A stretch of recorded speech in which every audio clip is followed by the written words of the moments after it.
Friends, welcome to yummy spicy Tamil kitchen. எல்லாருக்கும் வணக்கங்க. இன்றைக்கி நம்ம ரொம்ப டேஸ்டியான காளான் மசாலா பண்ண போகிறோம். வாங்க நம்ம கிச்சனுக்குள்ளே போகலாம்.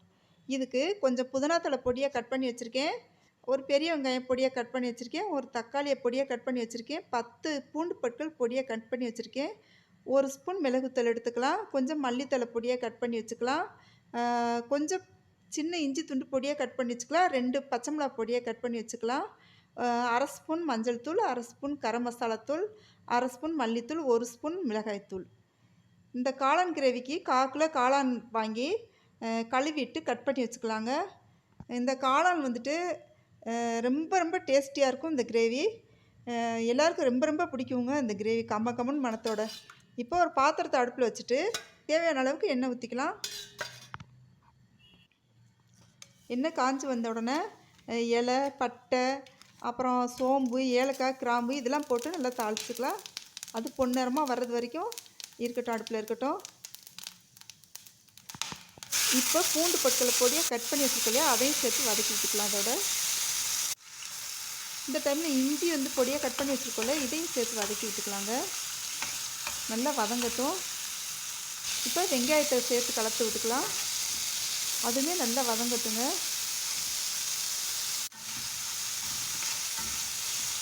நல்லா ஓரளவு நல்லா வதங்கி வந்த பின்னாடி நல்லா பொன்னிறமாக வந்துடுச்சு. இந்த டைமில் அது வரைக்கும் வதக்கணும். இப்போ இந்த தக்காளி பொடியை கட் பண்ணி வச்சுருக்கல, அதையும் சேர்த்து வதக்கிக்கலாம். இந்த காளான் சாதத்தோடு சாப்பிட்டா ரொம்ப டேஸ்டியாக இருக்கும். இப்போ தேவையான அளவுக்கு உப்பு போட்டாச்சு. இப்போ இந்த மசாலாலாம் ஒன்றா சேர்த்து விட்டுக்கலாங்க. புரோட்டா, நான், சப்பாத்தி இதோடய ரொம்ப டேஸ்டியாக இருக்குங்க இந்த காளான் மசாலா. இப்போ இந்த மசாலா வதங்கும் போதே நல்ல ஒரு வாசனை கமன்னு வீடு ஃபுல்லாக பரவி இருக்கு. இதுவும் நல்லா வதக்கிக்கலாம். பச்சை வாசனை போகிற அளவுக்கு பச்சை மிளகா ஒன்றா கலந்து விட்டுக்கலாம்.